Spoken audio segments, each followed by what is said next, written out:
The truth of the matter is this. Welcome. I don't think a lot of the consuming public knows that, but that is the case. goatforreal216. It's just math. Just math. The podcast. He's a little bit savage.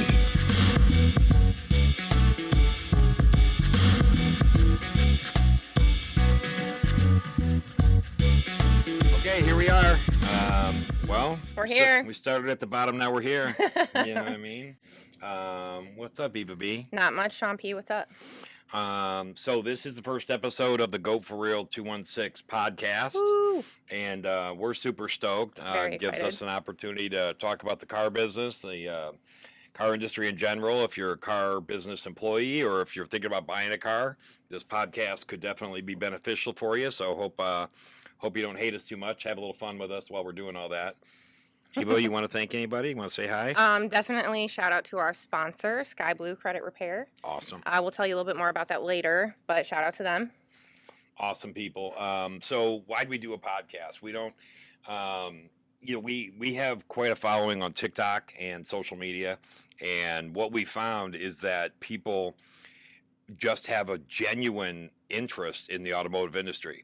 Just that the public, just for whatever reason, it's almost like a little bit of, wizard behind the curtain type thing that people, just love learning about the car business. And, car guys are, secretive people by nature, and so are the manufacturers and so are the dealers, so throughout the years, it's just become a secretive industry. You know what I mean? So this podcast is to shed a little light where we can on the automotive industry, definitely to help consumers feel better about buying a car. It's the second biggest purchase a person makes. You buy your house, you buy a car. Mm-hmm. Unless you're rich and buy a boat, So we want people to feel good about the automotive industry, and part of the goal is to let people know that there are good people in the car business, that we're just normal people trying to help people and make a living. So Exactly. Why don't you tell us a little bit about your history in the industry, Sean? So started in 1998 in the car business. I looked a lot better then. I was a little bit skinnier, not much to be honest with you. I've always been a little fat, but it is what it is. But so started in 1998 in the car business, and started in sales in Cleveland here, and moved up through the ranks pretty quickly. Was promoted to a finance manager after 1 year, and then moved into sales management after that, and was in sales management for I guess the next 15 years or so, then became a dealer, became an owner, and in between there and then after there also became a general manager of a couple different dealerships. So I've been through the gamut of the whole industry, seen how it works, ins and outs and everything. So I consider myself fairly educated on automobile industry, but that's how I started in sales and just, did my best to move up. What about you? Well, I got into the industry in 2017 with you, so I've been with you the whole time. Gang. Started in sales, did pretty decent in that, but then you were the ones who suggested that possibly I move into BDC, internet sales, whatever you want to call it nowadays. Been doing that for a while, moved into management positions, and I've also done a lot with marketing, social media, so I kind of have a well-rounded view of the industry. Yeah, so the one thing that was cool about you, even when you were selling cars when I first met you, was you were at your core a good person. And I believe Thank that you. goes a long way in any kind of sales industry for sure. But, in the automotive industry, when you're dealing with people on such a personal basis, people were drawn to you not because you were a slick talking car salesman. Didn't hurt that you're not bad on the eyes either. But sorry, Rob. But people were drawn to you because you were genuine and you were informative, and that's what it takes to be successful, I think, in any industry in sales, but definitely in the car business. Be genuine, be kind, be informative, and you got an advantage over everybody else. So Exactly. So you've always been good at that. And now working together now, so Eva and I are on this trek together. She's my partner. She's my partner in crime, and she's my. I guess, would you be Bonnie or would you be Clyde? I think I'd probably be the Bonnie of the situation. Depends, I guess, on what kind of night it is. Yeah, that's true. I know there's nights you're Clyde. I know that. We're not going to talk about that. But how about we're Jay-Z and Beyonce? That works. That's a more clear picture. We clearly know Plus, who you I'm are. a really good so. rapper. I'll show you guys. You guys, now you'll hear it. You're not going to be able to not hear it. Actually, it's going to happen. I'm going to start spitting Jay-Z, and it just happens. So what else we got? So that's our history. So we're doing this together to, put ourselves out there and give you what we got as far as the automotive industry. If we start to get into other topics like, rap music or, football, I mean, that might happen. Occasionally. I mean, it might happen. You know what I mean? But we're going to try to stick to cars and help as many people as we can when we can. So, yeah, definitely moving forward. We're hoping that this is a weekly thing.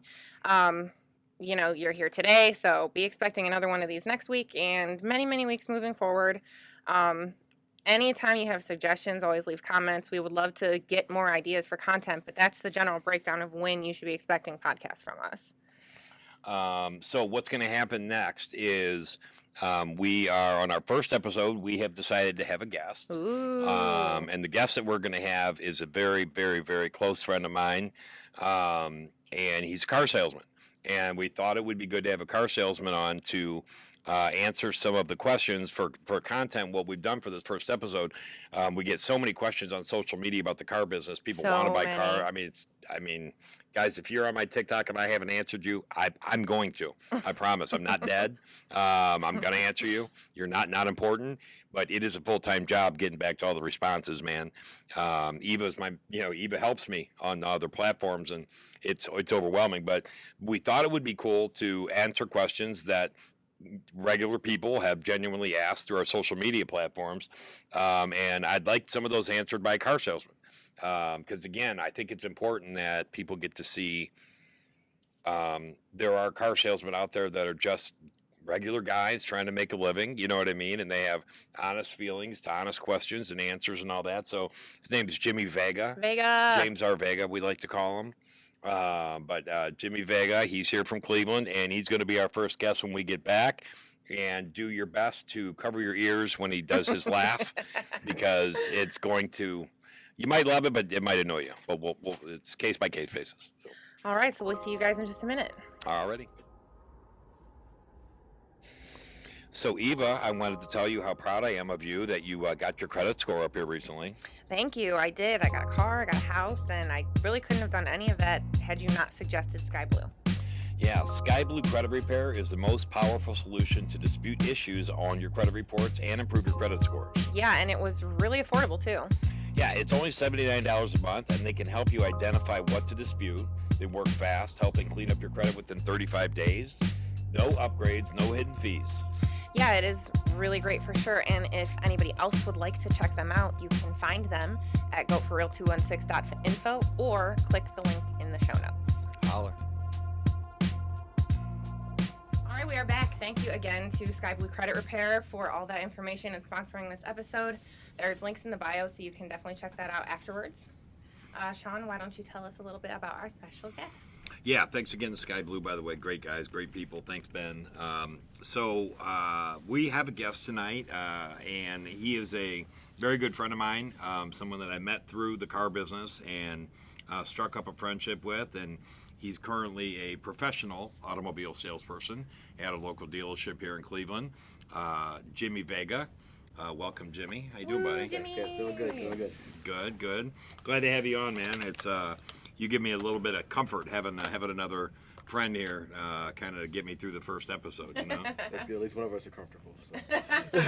Yeah, we don't. There's no lap dances coming like when we're usually together. Yeah. But yeah. Yeah, we're missing something. We're just Eva's kidding. here. Hey. Eli and Noah, if you're watching, I'm just kidding. Dad doesn't go to those places. I would never go to those places. So Jimmy, tell us a little bit about you. Well, I guess I could. First of all, I want to shout out the Go For Real merchandise. There we Yeah, go. this A is, little Yeah. merch. GoForreal216. Jim, where do you get that merchandise, by the way? GoForreal216.info. .info? Info. Oh. INFO. Good to know. Yeah, that's where you go get that. Good to at. know. But, Good to know. no, but actually, I started a car game like about 3 years ago working with Sean. Before I even got into the car game, actually, I worked at Auto World. When I first got out of trouble, I started as a detailer in the back. Wait, you got in trouble? A little bit of trouble. So, Yes. and when I got out of trouble, a friend of mine worked at a detail shop in the back, and I remember being back there, and I only worked there for like 2 days. only had a chance to work back there for like 2 days, but while being back there, I had a chance to watch the salespeople and the sales guys like do their thing, and I was remember thinking to myself like I could definitely do this one day. Like I can see myself doing that for sure. Selling cars? Yeah. Like, seeing the guys who are doing it, like if these guys can do it, then I can definitely do it. And then you know, I started a small buy here, pay here a lot, and I was lucky enough to have a manager, I think, who gave half a shit about me, and he introduced me to Sean Payne, and from there my career has done nothing besides go up. Went downhill fast. Levels above. Like I can't really be thankful or grateful enough for everything, and I think you know that. So, I mean, and I guess I don't know. You running out of words? Run out of words. That's all right. I've never seen that happen. Vega ran out of words. Vega ran out of words. We're putting that on record. We're putting that on record. So, no, that's cool, man. Yeah. So what we're gonna do is, you know, we get, again, not to beat a dead horse, but we get so many questions on socials. People asking questions about buying a car, or, you know, Eva. I mean, you see, you know, Eva's a moderator for me on some of my social media platforms, and I mean, how many questions? I mean, oh my God, it's overwhelming. daily. Like, there's some questions that trend on almost every single video, very high demanding questions. And then we get really specific questions too. And it's not just specific to one social media, it's every social media that you have a presence on. People just want the information you have. They want to make smart purchasing decisions. And again, to reiterate, you know, that's the main purpose of this podcast. You know, we like to think that we're nice and occasionally funny people, and maybe we can entertain you a little bit, but the premise is, you know, let's inform the public on how to buy a car better, how to make sure you got a better deal, how to feel good about your purchase, peace of mind. So we're going to be answering a lot of questions. Like Eva said, some very specific, some generalized, but to do our best to give you, I'm gonna give you what I got. Yeah, I mean, this is what I've got in 25 years, and I'm gonna give it all to you in 28 minutes. Bud, you got minutes, bud? I got minutes. I got minutes. Got a minute. So, so want to get into some questions? Want to just start rocking and rolling? Yeah. Yeah, again, we're gonna be atting some people here because this is how they came over. So this is through TikTok Live. This is, yes, TikTok. Yes, I'm a 50-year-old fat TikToker from Cleveland, and it's amazing to me that I thought you had to have a bikini and a very small waist to be big on TikTok, but it doesn't hurt. You know what I mean? I mean, so cool. So we're gonna do some replies to some TikTok questions. So a couple TikTokers asked some questions, and we're gonna just jump right into it. So. Why does, this is a great one, at Melissa Carroll 77, why does it take so many hours to buy a car these days? So I'll start, but I'm going to ask Jimmy and Eva if they got any input, man, just shoot in there. But so here's the truth of the matter. And, you know, a lot of my car guy followers, you know, you can give me hate if you want to. I'll look for your comments. But generally, car people are lazy, and that's the truth. You know, car people, you know, are usually good, successful car people, are usually somewhat highly intelligent people that don't have the drive, the focus, or the right role models, or whatever you want to say, to become CEO of Apple or, you know, IBM or something like that. They may not be any less talented. I mean, we know some extremely smart people in the car business. Yep. But for whatever reason, you know, maybe they got derailed along the way and ended up in car sales, or they dropped out of college. So you have these highly intelligent people that are somewhat underperformers, maybe to their talent level. It's the wrong word, not underperformers, because there's hustlers in the car business, but generally we get derailed quickly. Like, you know I know I can walk through the showroom and know what I'm getting ready to go do, and on my way to go talk to a customer, I could make 5 stops and be, you know, so that poor customer, of course, now the clock's ticking. Yep. You know what I mean? Because, you know, of my, personal deficiencies, you know, or whatever, they end up waiting. So that's part of it. Okay. So at a car dealership, that's part of it. That usually there's a lot, and there's a lot going on too. So sometimes it's more, you just have so much going on. So, you know, that contributes to it. But I don't think that people really realize that there is actual work that goes into making a car deal. You know what I mean? I mean, So it starts with you remember in sales, and now you're meet and greet, and you're meeting the customer, and usually a good salesperson like Jimmy, I know, he's going to spend probably at least 15 minutes building rapport with that person before we sit down at a desk. I would imagine. Does that sound right? Yeah. I mean, Sounds getting to about know right, for and sure. just selling yourself and selling the dealership and building rapport and all that. So so now you're 15 minutes, you're there. Then you want to go look at cars, right? So I mean, there's another. I mean, what's 15 minutes? 20 At minutes? Average least, person yeah. walks a lot. I mean, how many people walk on a lot and go, "Yep, that's it. Let's go. I want to buy that one." I mean, I would say like I 1 out of 10. Okay, Right. yeah, like occasionally, Mm-hmm. And even as a salesperson, sometimes like we would ask the same question, like, "Why is this taking so long?" Right, You know what I mean? They were right. Just frustrated. so you customers know, we want to know why it takes so long too. Absolutely right. What the hell is taking We're so done long? with you too. No, Right. I'm just kidding. I mean, but so you got a process that you got to follow, and then every store has a process. Every management team has a process in place that they want their salespeople to follow. So, and now that so you go on the test drive, you get back, you do some information gathering.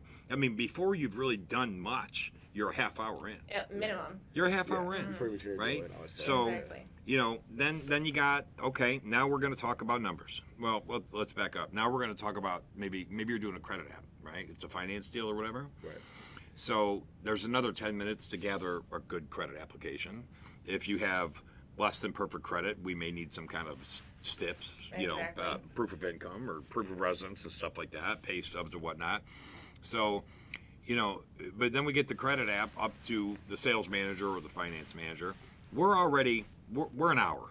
The customer has probably been there, let's just say a half hour to an hour, right? If it's going efficiently, it's a half hour. But then you get it up to the manager, and he's got to do his job. He's got to properly vet the information that you've given him, right? So, the salesperson now is a little bit at a standstill. They can't really do anything. They've done their job, but now the manager has to vet their work, make sure everything's accurate, because, as the manager, I'm going to send your information to a bank.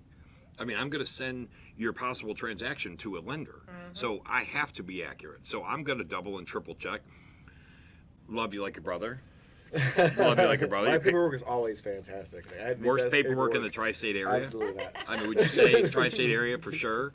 I got the best paperwork in the tri-state area and the worst paperwork on I'll my accept left that. and my right. Actually, I will accept that. So, but anyway, I mean, so then you go through that. So you go through the credit, and then if you're a good sales manager, finance manager, you're going to be talking to a few lenders trying to get the best deal for the customer. So it's not all that we're jerking around or doing whatever. Because now you're on the lender's time too. Like they have to look through things they need to process, get it back to you. 100%. Sometimes you're making phone calls with each other, like Right. trying to negotiate, and all of that can accumulate time-wise very quickly. And so let's get through all that. So now we're to okay, we've got the best approval for the customer, right? We got the best terms. Now we're going to present the numbers, right? Now we're going to present the numbers to so. So you go to do that, and that's that, right? That's the fun part, right? But then customers say, why does it take so long? Well, because you want, despite what people say, people still want to negotiate, right? Absolutely. So what's it, another 15, 20 minutes, half hour between the negotiation back and forth and all that stuff. Here, look, it's a process. You're buying a car. Why does it take so long? Why does it take hours? For me as a consumer, I would say this, and Eva, you could tell me if you agree, and you could tell me if you agree. To take 2 hours to buy something as important as an automobile that I'm going to put my family in every day, I'm going to put my kids in the back seat every day, that I'm going to rely on is going to get me to work every day. To take 2 hours to buy something as important as that, to me, seems like a no-brainer, like smart. Like, does it make sense? Absolutely, Am I making sense? Like, I would love everything to be like ordering a pizza. Right. I mean, I get it. But you're buying a machine. Now, if you're buying a new car, that's one thing. That should be quicker. New car could be quicker. Yeah. Right? Yeah, usually better credit, easier approvals, things like that. Right, you're not out looking on the lot for different, what I'm saying? Pick a color, pick your equipment, beep, bop, boop, there you go. You know what I mean? So, new car could be quicker, but on a used car, I mean, you're buying a used car. I mean, you should take your time. I mean, you should make sure, and it's just so it's a process. So Does it always take hours? No, it doesn't. There's deals that I've done, Jimmy. I mean, what's the fastest deal you've ever done a deal? You definitely have done 15 minutes, half hour, right? Yeah, in and absolutely. out, no trade in.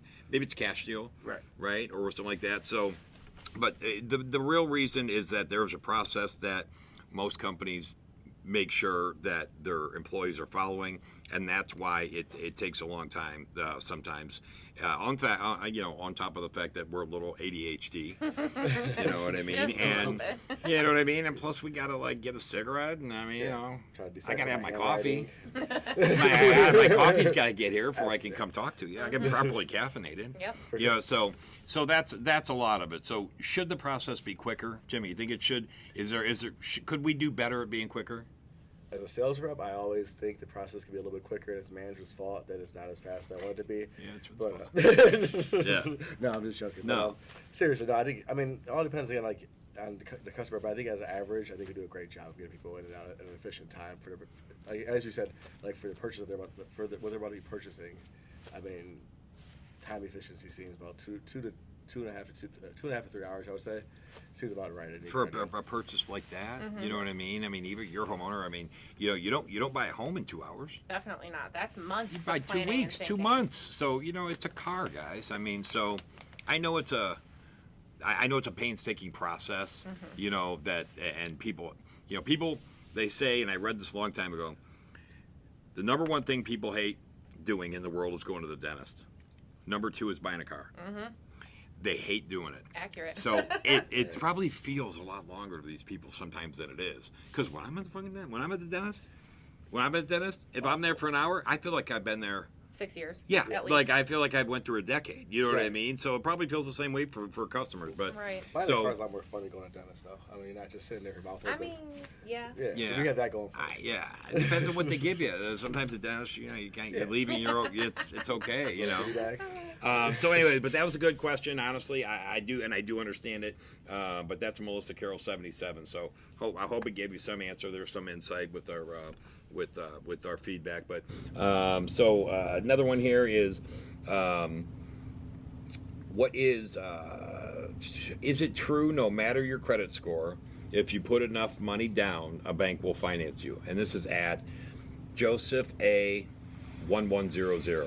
Joseph A. 1100. Is it true? No matter your credit score, if you put enough money down, a bank will finance you. So the short answer is yes. Yeah.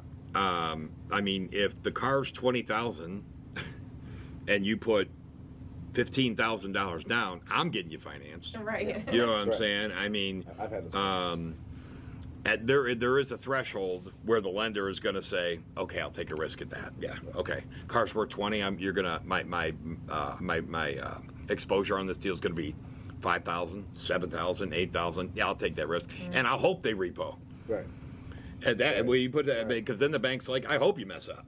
Because I got all your down payment, right? So we got all that. We're in a good position. I'm going to take the car to the auction. It's going to do double what you owe. I'm going to make money again. So yes, there's a point where the bank's going to say yes, assuming that you have little things like a job, stuff like that. Place to live. Get around that. Maybe a checking account. Something like that. Not always. $15. But yeah, definitely.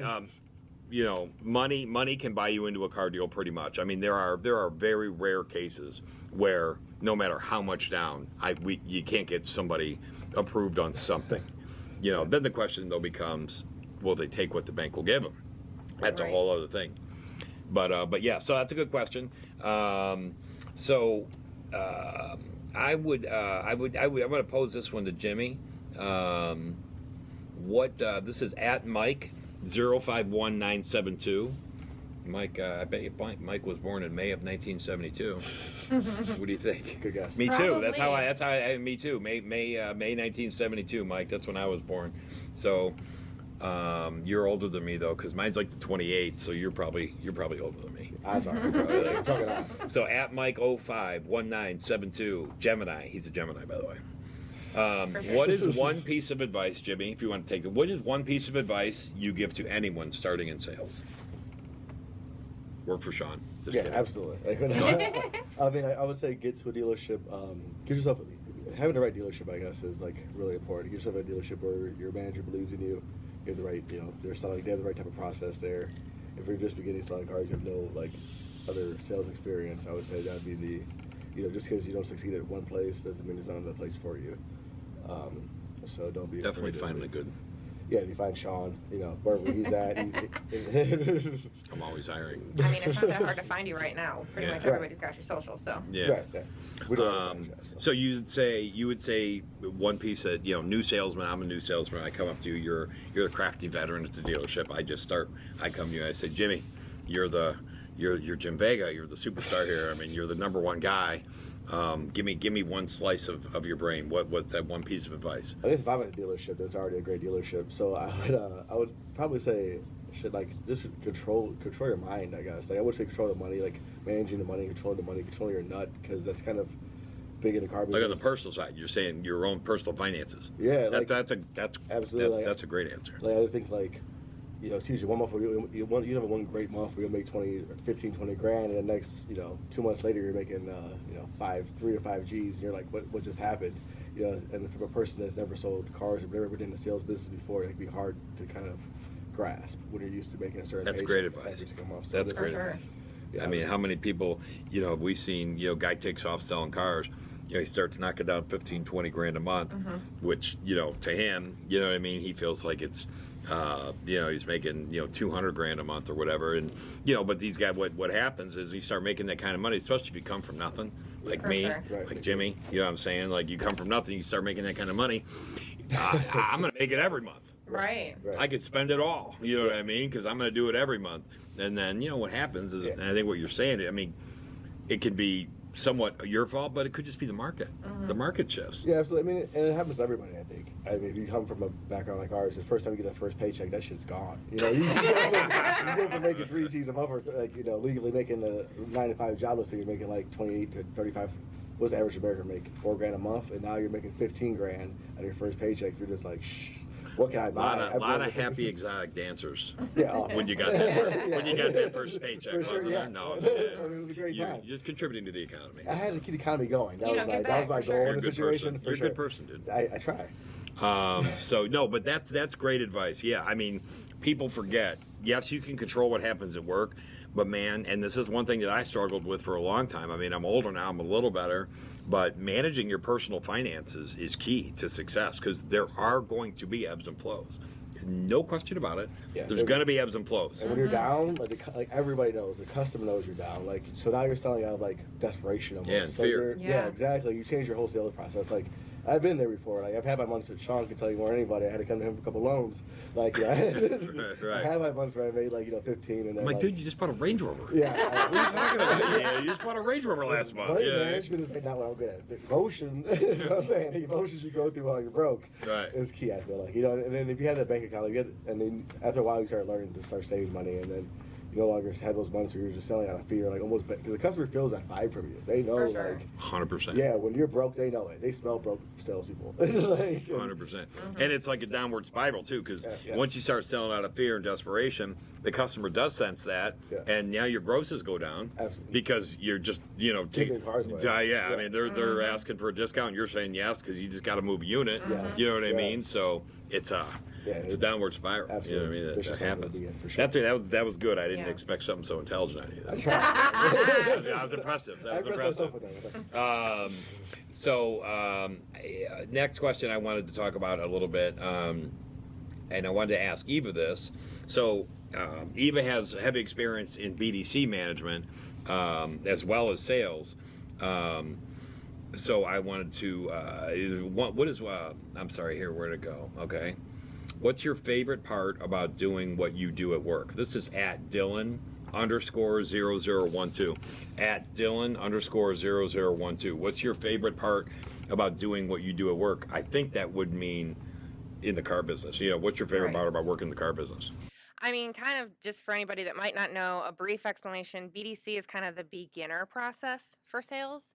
We're the first people to interact with a customer. It's our job to make them feel comfortable, a lot of customers don't want to share anything with you because they're like, you're going to run my credit, you're going to ruin everything. We set them at ease and kind of set them up for having the best sales experience possible. And that's probably my favorite thing about it, is helping those people relax, feel like they're safe moving forward with their purchase, that they're comfortable with the salespeople they'll be working with, and trying to help them feel educated enough to come in and trust the process that we have to finish the deal for them.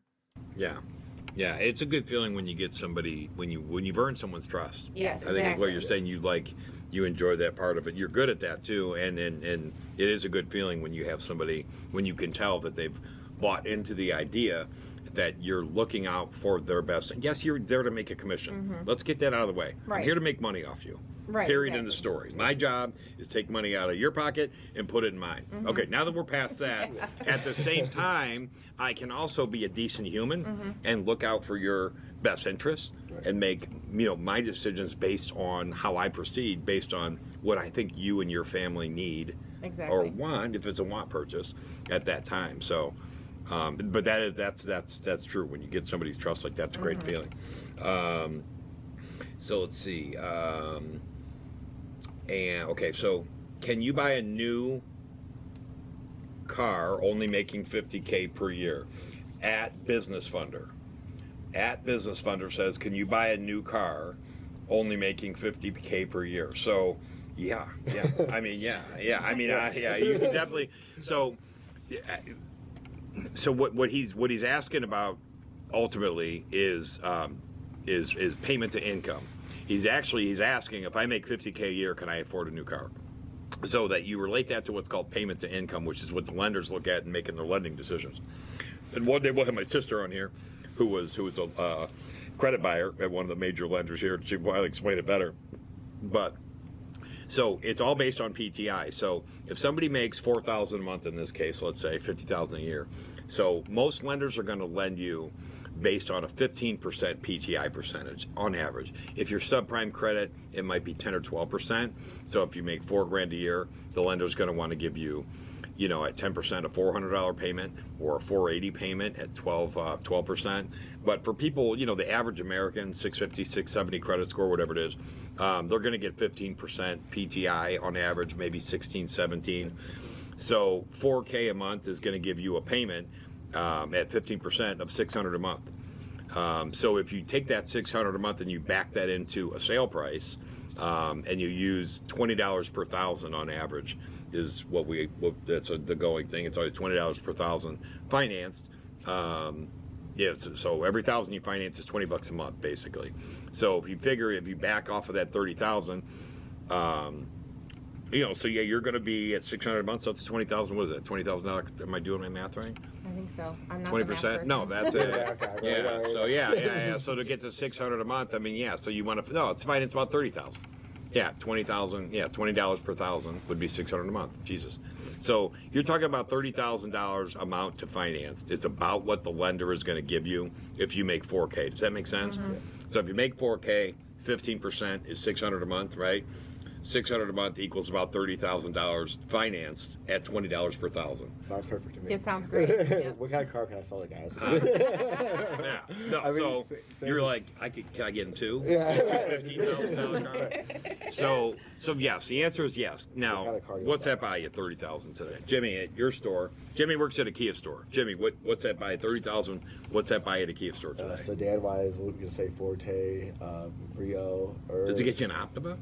K5s? Or K5? K5, Does it get you a K5 30? no. No? 30, I mean, No. maybe a base level LX gets you 28. So, like, so after sales tax and everything. You're probably close, not. but You're no, close. you probably, yeah. You have to put something down, a little something down. Does it get you an SUV of any kind? It gets you a Kia Soul. And, That's not an which SUV. are not those Not an SUV. You know what a Soul is. You know what a Soul is, yeah.